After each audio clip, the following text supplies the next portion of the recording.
Hello, good evening. It's News360 coming to you live from the news hub here at Desawe Kanda. I am Portia Gabo. Good evening to you. I am Noble Crosby Annan, and these are the headlines of the bulletin tonight. News360 headlines is brought to you by EcoBank, Pepsodent Charcoal and Pepsodent Herbal. 4 people killed and several injured after dynamite explosion at Aboso in the Pristiahoni Valley municipality of the Western region.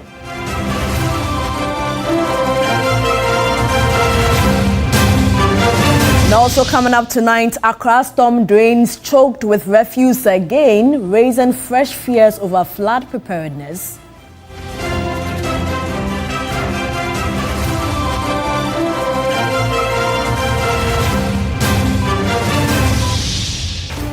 Tonight, Ghana Statistical Service survey shows money dominates gift to public officials despite decline in overall gift taken across institutions during 2025. Later in business news, analysts warn continuous fuel price hikes threaten to push Ghana's inflation towards the upper limit of target band.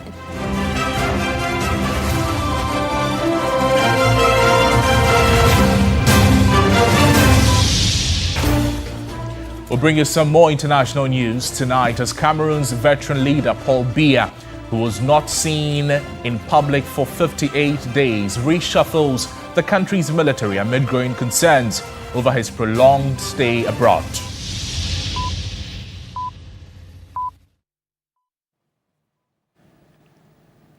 Welcome to the program. We have details of these stories and a lot more. We'd love to hear from you on our social media platforms at TV3 Ghana as we settle for the details. We begin from the Western region where a dynamite explosion at Aboso in the Pristiahoni Valley municipality has claimed the lives of 4 people and left many others with serious injuries.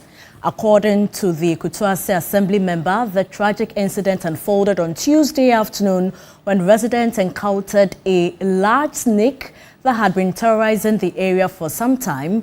The Assembly member confirmed that 3 people died instantly at the scene, including the shop owner, identified as Kofi Fletcher. A 4th victim who sustained severe injuries later died while being transported to a nearby health facility, bringing the death toll to 4. Several other individuals sustained serious injuries and are currently receiving medical treatment. Local authorities and the Ghana Police Service are expected to launch a full investigation into the incident, particularly focusing on the alleged illegal sale of explosive materials within the community.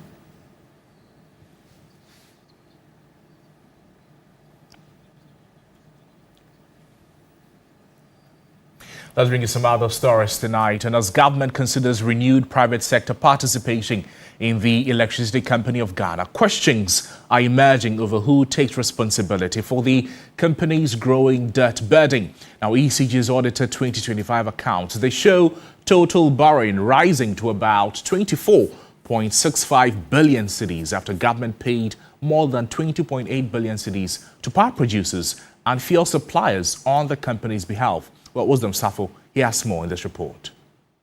One of President Mahama's major directives upon assuming office was to explore possible private sector participation in the Electricity Company of Ghana, ECG. The bull in a china shop is Electricity Company of Ghana, the sick man of the power sector. You can't run an electricity utility and make 40% commercial and technical losses and continue to think that you have a viable business. And that's why I've said that we are looking at introducing private sector participation. That call has now become more urgent as ECG's audited 2025 accounts reveal a company struggling to earn enough from the electricity it distributes.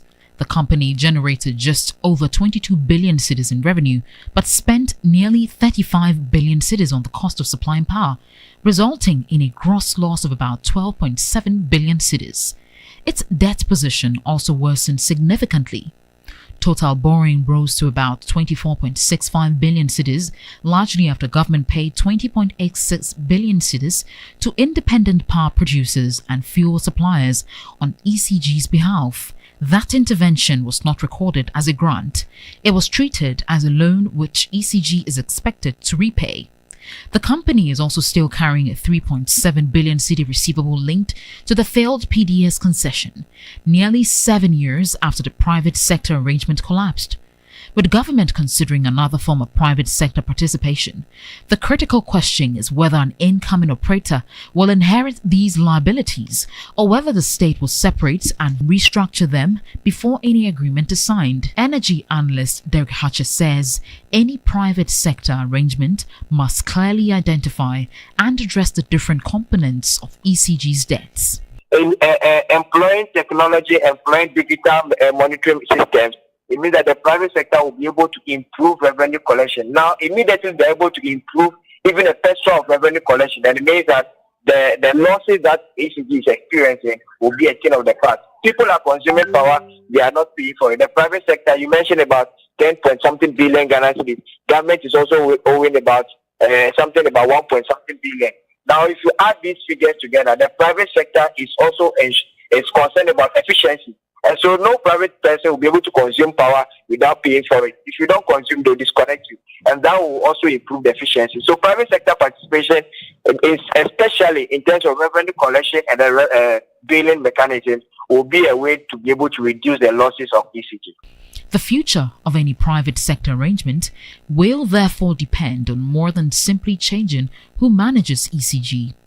It will also depend on how the company's legacy debts are treated, how quickly system losses are reduced, and whether ECG can improve revenue collection enough to meet the cost of supplying electricity.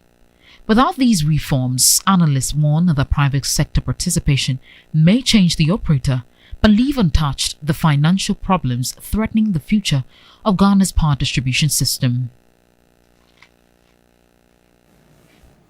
Now, barely a month after flash floods claimed lives and left a trail of destruction across part of Accra, heaps of refuse are once again choking sections of the capital's major storm drains despite a high-profile sanitation exercise. Now, a tour of flood-prone communities reveal poor waste management persists as dredging work continues, raising fresh concerns over the city's preparedness for the next heavy rains. This is a report by Stanley Nibleu. On June 29, flash floods swept through parts of Accra, claiming lives and leaving widespread destruction in their wake. The disaster was largely blamed on indiscriminate waste disposal and heavily silted drains that were unable to contain the volume of water. In response, authorities embarked on a 2-day sanitation exercise to clear debris from flood-prone communities, including Alajo, Caprice, Aveno, Teshi and Chado. 1 month later, I returned to Alajo to assess whether those gains have been sustained. But a walk along the main storm drain paints a worrying picture. Heaps of domestic waste have returned to the edges of the drain, with some residents openly burning refuse while uncollected debris litters the area. Residents admit that wind, animals and even human activity eventually push the waste back into the drain. They say the situation worsened after the joint security personnel who supported the cleanup exercise withdrew from the community. Sat down and move sisa bola no ye gisa mbedru has amandru na gina ocho musa mamba ana mukoya musa mo muntime mbedru has muntime sisa. That concern is echoed by Mohammed Bashiru, who believes sustained dredging rather than periodic cleanup exercises is the only lasting solution. Governor de waya de kakra but wayan solve the problem ni na no e was circle e was Victory Hotel na chi hodom no odono no inside no ewia no ayama wo honom governor nen kasa anase panyimfo no kasa nim say honom no na ye a problem no but ombia dwane omon pese omon ka honom asem honom na e block ye so no to babia e kodur honom a e be block. At Caprice, dredging is ongoing under the Greater Accra Resilient and Integrated Development Project. The exercise, supervised by the Ghana Hydrological Authority, is aimed at restoring the drain's capacity to carry storm water and reduce flood risk. However, residents fear that delays in transporting the dredged sand could allow it to be washed back into the channel during the next heavy downpour. Further downstream at the circle stretch of the Odor Drain, the challenge is even more daunting. Large volumes of silt still blanket sections of the channel, suggesting that the dredging operation could take several more weeks before the drain is fully restored. As Accra edges closer to another peak of rainy period, the race against flooding is far from over. Unless dredging is completed, waste disposal is strictly enforced, and residents change long-standing sanitation habits, the next heavy rainfall could once again expose the capital's costly failure to keep its drains flowing. Stanley Niblo, TV3 News, Accra. In more news tonight, a new governance data released by the Ghana Statistical Service says public officials demanded unofficial payments from nearly 7 in every 10 Ghanaians who encountered bribery situations in the second half of 2025. The survey found that money remained the most common form of gifts, accounting for more than 3/4 of all gifts given to public officials. While exchanges involving favors increased, gifts in the form of food, drinks, or animals declined. Men were also found to be more likely than women to give gifts to public officials. Let's now see crossover to Crosby, who is just here in the studio with details on this surprising it's revealing, revelation. but still very, very concerning. Let's get right into it. You know that bribery is not always a large amount of money. Sometimes it is the extra cash paid to receive a public service that should already be available. That can be classified as bribery. Now, the data from the Ghana Statistical Service, it shows some improvement, like you see on the screens right now. The number of people who gave gifts to public officials, it declined from 1.6 million in 2024 to 1.5 million in 2025. This happened even though more people had contact with public officials. So there's some good news here. This number of people reducing the number of people who offered bribes in 2025, according to the Ghana Statistical Service. Let's move on. Now, if we're moving on to look at the other concerns that were raised by the Ghana Statistical Service, you'll find out that men were more likely to give. About 19.3% of men reported giving gifts compared with 11.4% of women. That's what you see on the screens right now. Now, this is a gap of almost 8 percentage points. What is accounting for the difference? Why are men giving bribes or gifts more than women are? That is what this slide is talking about, revelations from the Ghana Statistical Service. This may not be as surprising as it should be. Now, cash remains the main form of payment. Like you see right now, money accounted for 87.3% of reported gifts, while favors made up 9%, and food and drinks accounted for a small 5.7%. So the so-called something small, it is usually money. It is less with favors and even lesser with food and drinks. Money is the dominating factor. If we're moving on to look at the amounts as well. Now, the amounts were also smaller. More than half gave 100 cedis or less, while about 7 out of every 10 people, they said they gave only once. This means the payments became smaller and the payments became less frequent. This seems like some good news. However, now fewer people said they refused to give. The refusal rate declined from 8.5% to 3.8%. This may suggest that many citizens, they still fear delays or being denied a service when they refuse. Or it could also mean that many citizens are willing to give. They see it as part of them to give to get a service rendered to them. If we're moving on to look at this slide, the police are retaining the top spot for gift. The MTTD recorded the highest rate. About 53.6% of those who dealt with the department reported giving a gift, although this was lower than the 61% recorded in 2024. So some improvements there, if you like. In general, bribery declined slightly, okay, and the payments became smaller. but cash still dominates. Resistance appears weak, and then traffic policing, it remains the biggest concern. It has remained the biggest concern for a very long time, and this is according to the Ghana Statistical Service. Let's get on to Zoom right now and engage with Omane Sroe, Deputy Government Statistician, Social Population Statistics. Mr. Sroe, thank you for joining us. My first question to you is, what makes the findings important for government, important for policymakers and the public alike? Thank you very much, and thank you for having me. I think it's very important because if you do not have the evidence to understand what is happening in the society, you are unable to determine how you program to address the issues. So we continue to provide this evidence for government and the key stakeholders to identify the areas they need to tackle and be able to reduce the incidence of bribery in the society. I see. The survey is also mentioning a lot of things. Contact with public officials. What exactly does that measure, and why is it important in understanding citizens' experiences with government services? Yeah, government services exist to provide all the kind of things that we need as citizens.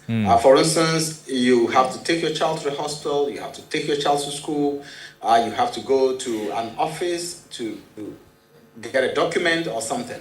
And so in doing all that, you come into direct contact with officials of these institutions.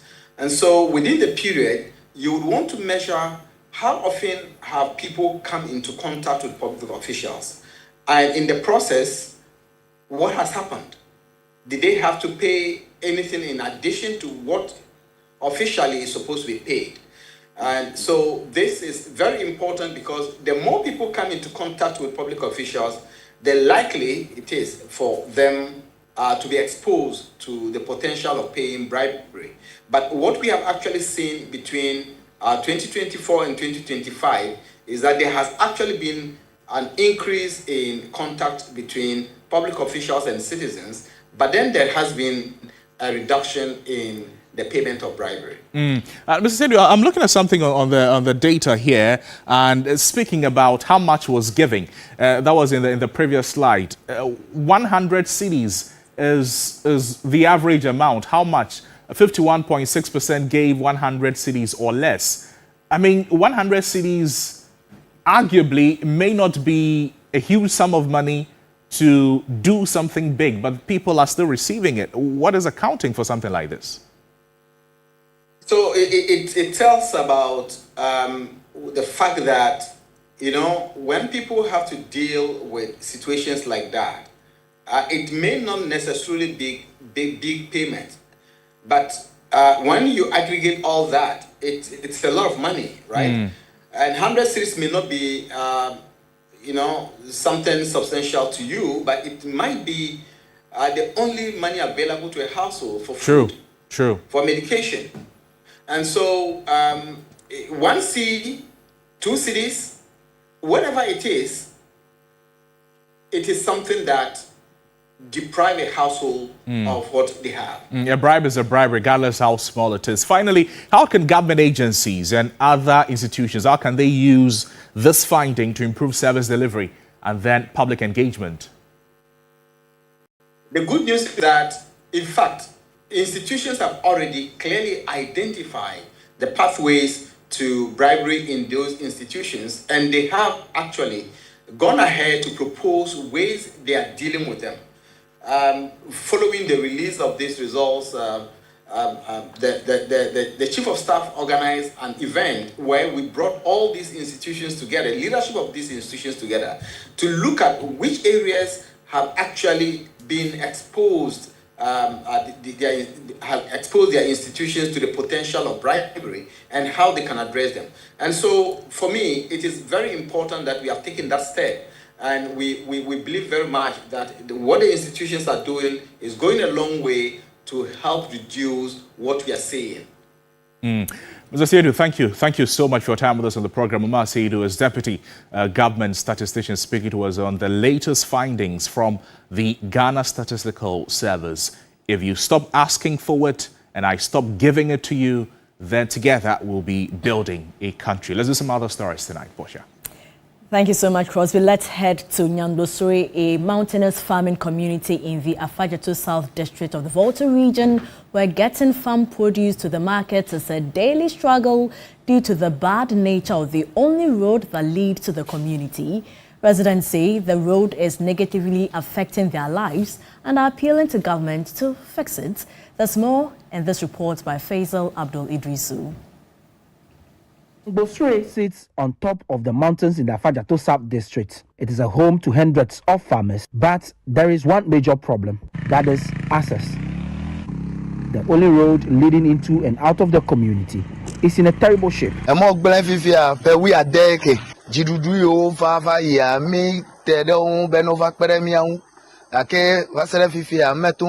Access to that. Aha, alebe mile fukpento koko blele miasi, coffee blele miasi akodu. Even in and out of the community comes at an unbearable cost for residents who rely heavily on motorcycles. You see, lorries don't want to come here. So when we have a problem that someone is sick and you call a driver to come, the drivers complain. Drivers who accept coming here charge a lot, even the motorist. A distance from the RC campus there under the mango tree to the top here. They charge now, they say 30, 35 cedis. Instead of something which they used to charge about 20, 15, 20. They can even tell you 50 cedis. So actually, the work you will do to get that money is a problem. For women, the bad nature of the road does not only affect daily trade, but also poses a greater risk to pregnant women.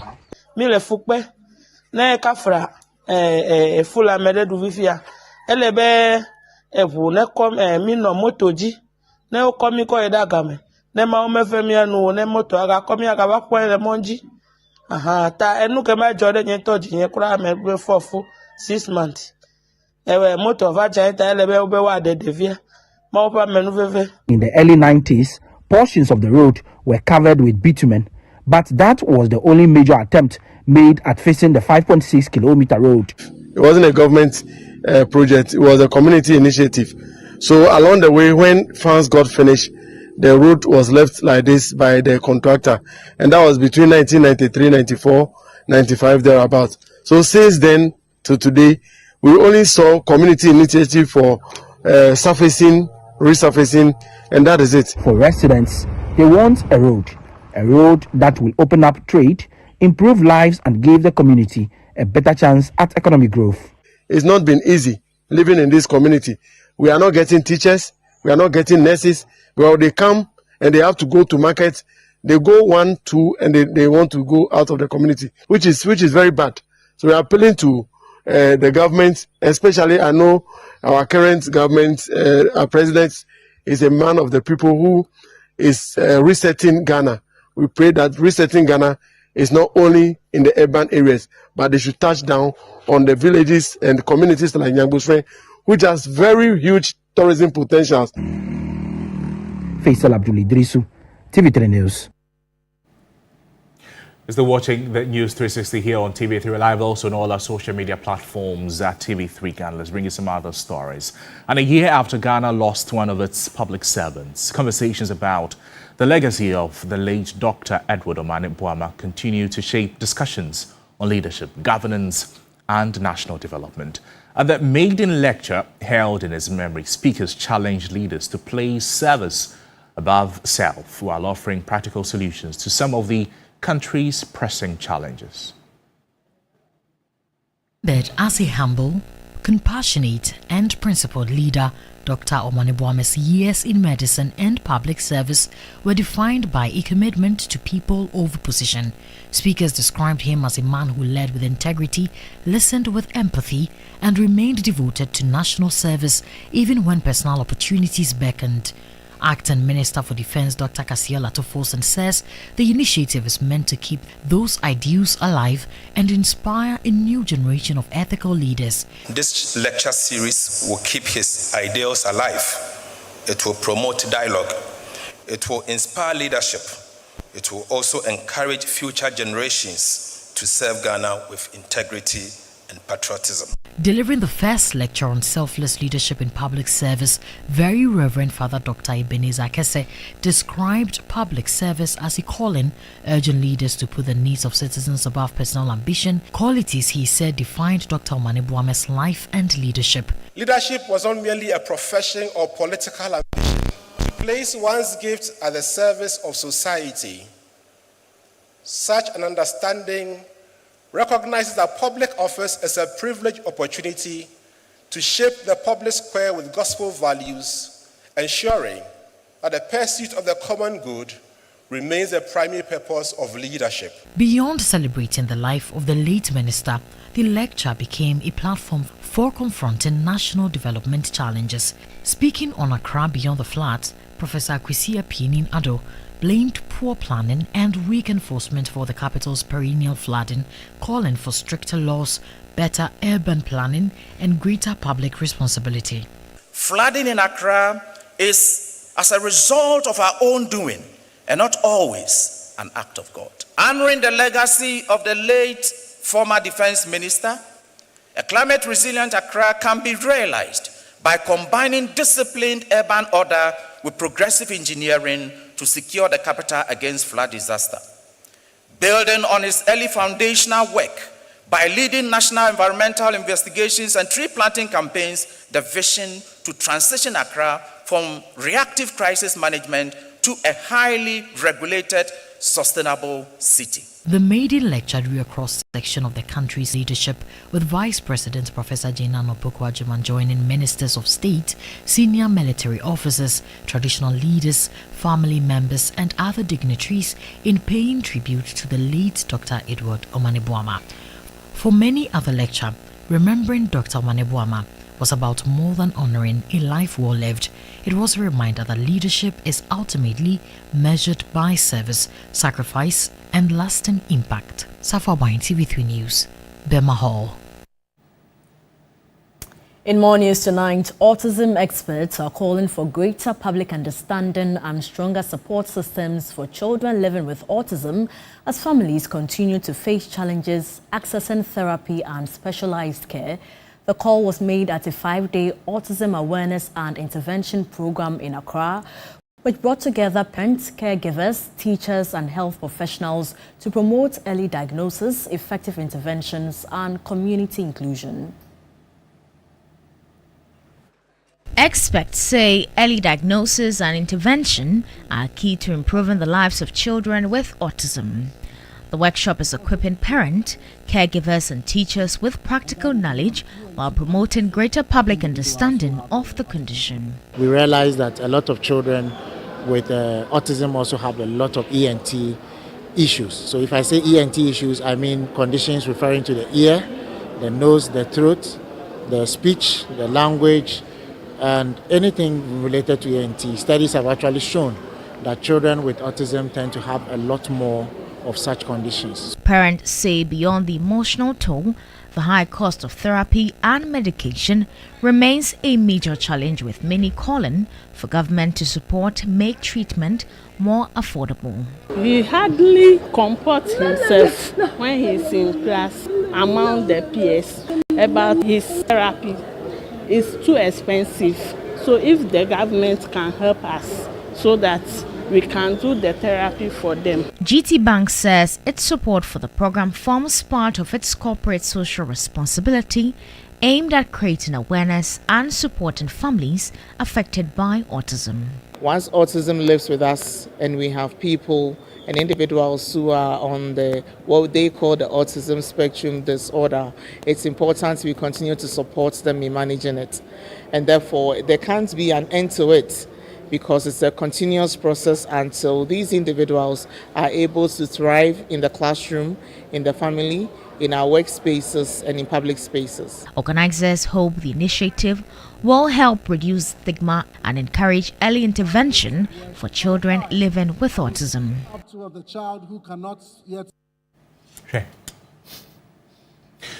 We're watching News360. Let's now review what the weather situation will be like for the next 12 hours.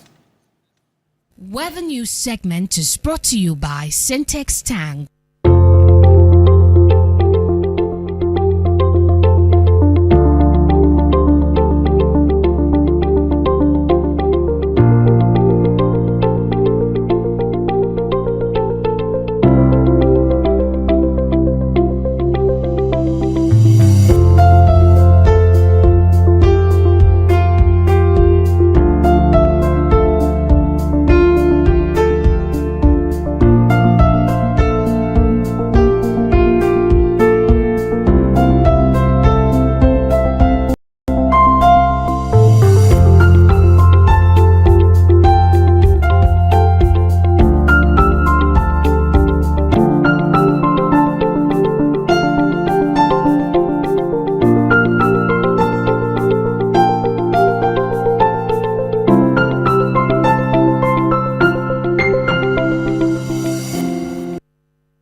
Some business news after this.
The business news segment is brought to you by MTN. 4 points by Sheraton Accra Airport Hotel.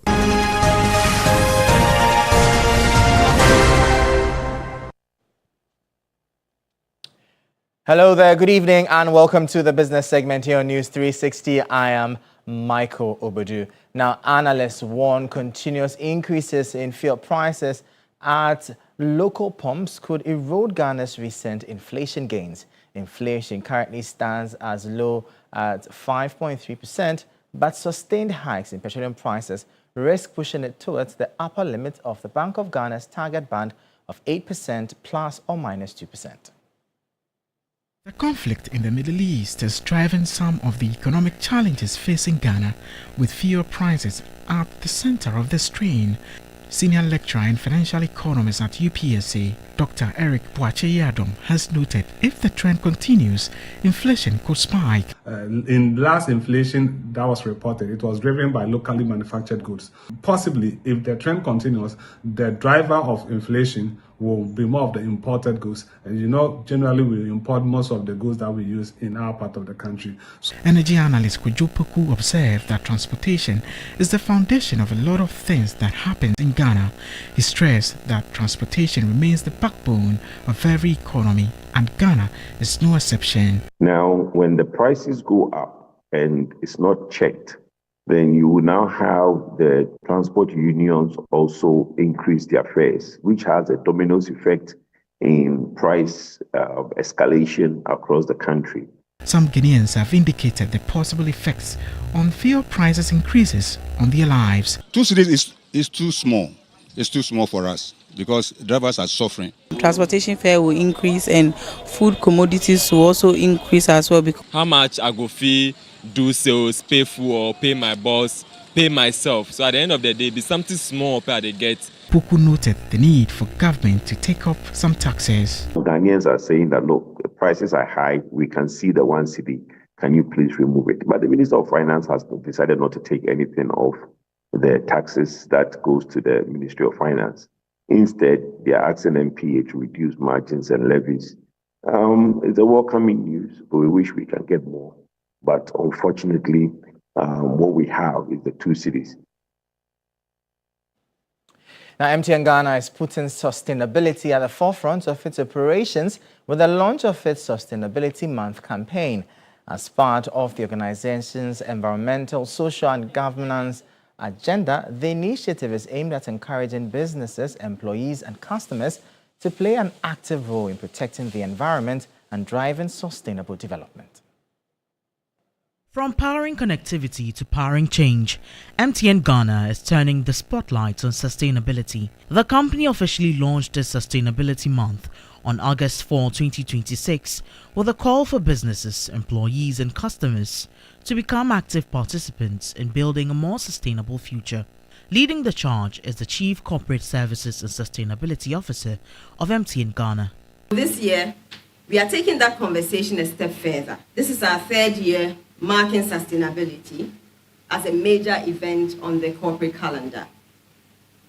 We have a dedicated month this year because we want to make sure that as we build on our sustainability culture, we are giving ourselves time to have the conversations that matter about sustainability. Chief Executive Officer Stephen Blewett says businesses have a responsibility to think beyond today's profits and focus on future generations. It's about looking about how do we do good for planet, good for people, good for compliance. And it's really what each and every one of us as individual companies, individuals within MTN can do to make a sustainable difference to our country. And we know that the environment is changing. Look at the floods we've had in Ghana. Look at the rest of the world having droughts and fires. So we all have to make an impact. It's not like we have time to make an impact. We have to make the impact now. As MTN marks 3 decades of operations in Ghana, the company says sustainability will remain central to its Ambition 2030 strategy. Let's bring you updates now from the currency and the commodities market.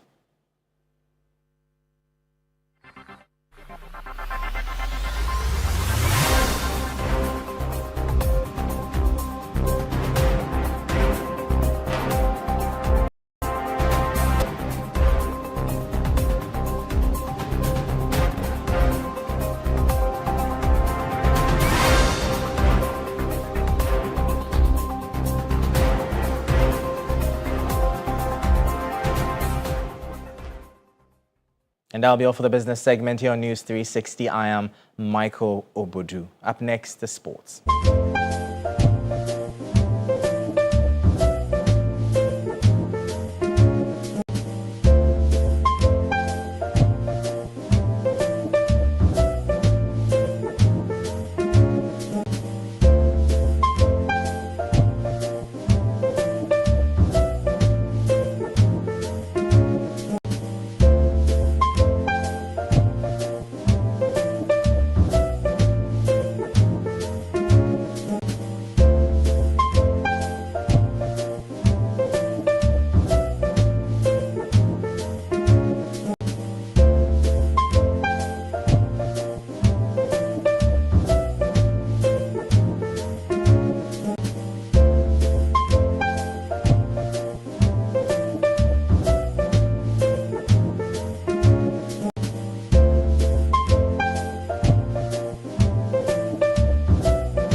Sports News segment is brought to you by Sasso Insecticide Spray and Quad.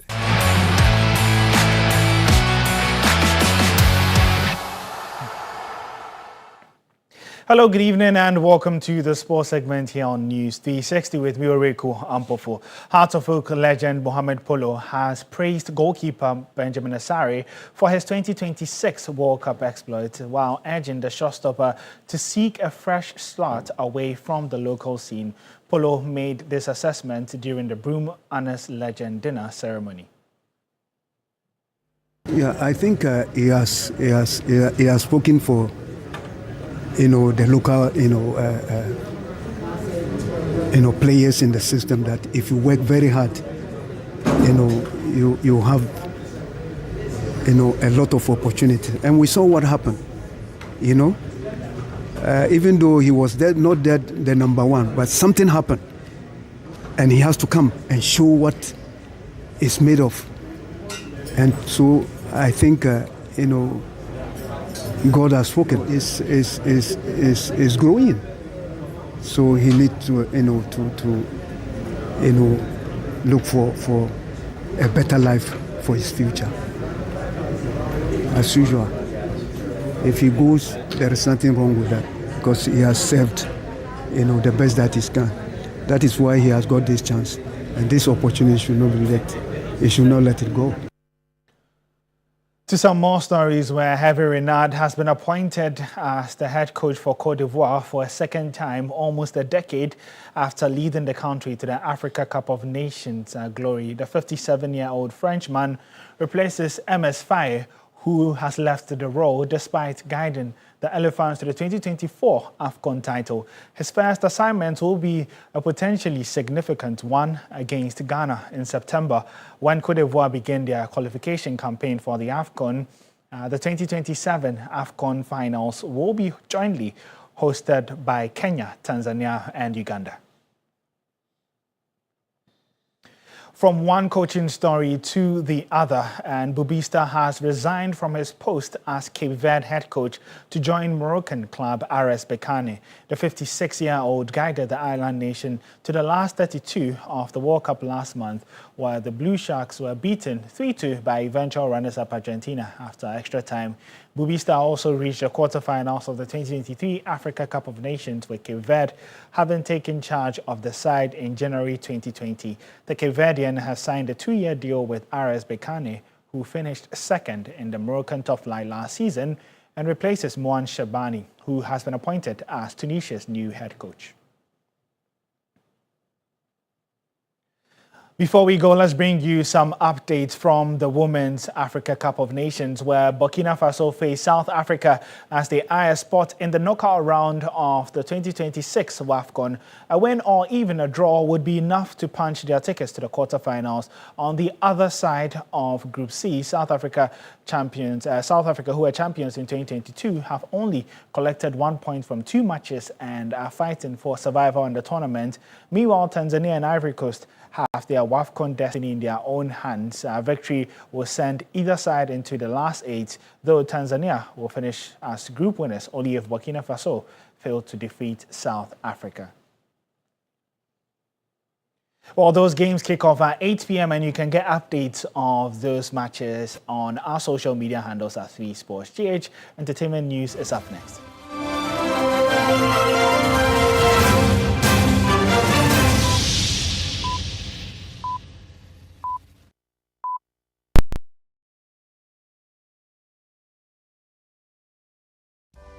In my line of work, a confident smile is everything. Kel Charcoal toothpaste keeps me on top of my game and ensures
following a solemn farewell attended by family, friends, music icons and admirers from across the country.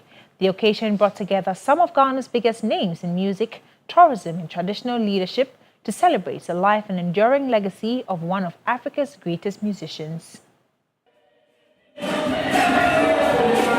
The burial service drew a host of dignitaries, music legends and admirers from across the country, all gathered to honor the life of Ghana's high life and Afrobeat icon. Among the mourners were Ebo Taylor's longtime proteges and high life greats Pat Thomas, Jeduble Ambly and Smartin Kansa. They paid glowing tribute to the late musician, describing him as a visionary band leader, an exceptional mentor, and a father figure whose influence shaped generations of Ghanaian musicians. He's been my teacher. He's a musical director. He writes music, he directs music, he composes, and he does everything. And I learned all those things from him. I think he deserves a state burial. If you look at his dedications and everything, I mean, to me, he's done more than he could. I was looking at the Minister of Culture and all of them. You know, all of them have to come over here to see and give this man a very good farewell. I don't see those that are in political arenas here. Four-time Grammy Award nominee Rocky Dawuni also paid his final respect, hailing Ebo Taylor as a global music icon whose timeless sound carried Ghanaian high life and Afrobeat to audiences across the world. Representing the Ghana Tourism Authority, Deputy Chief Executive Officer Dr. Gilbert Abeku Agri described the late musician as a cultural ambassador whose music promoted Ghana's rich heritage and strengthened the country's cultural tourism. Legal luminary Chachuti Kata, who attended the funeral with his wife, renowned communications consultant Esther Koba, remembered Ebo Taylor as a close friend whose humility, generosity, and passion for music touched countless lives. Ebo Taylor was a great musician, but fundamentally a great human being. I have known him over more than 30 years. When I was in prison, he made it a point to be part of the campaign for my freedom. But more important than what he did for me, I think what he has done for Ghana in the world of music is worth celebrating. Ebo has taken Ghana's music worldwide. And I believe that, young musicians today have a lot to learn from his character as well. He was a very humble, diligent, dedicated musician. The funeral was also attended by tradition rulers led by the chief of Asin Kushia, Ehunapobrim Nanapra Ajinsam.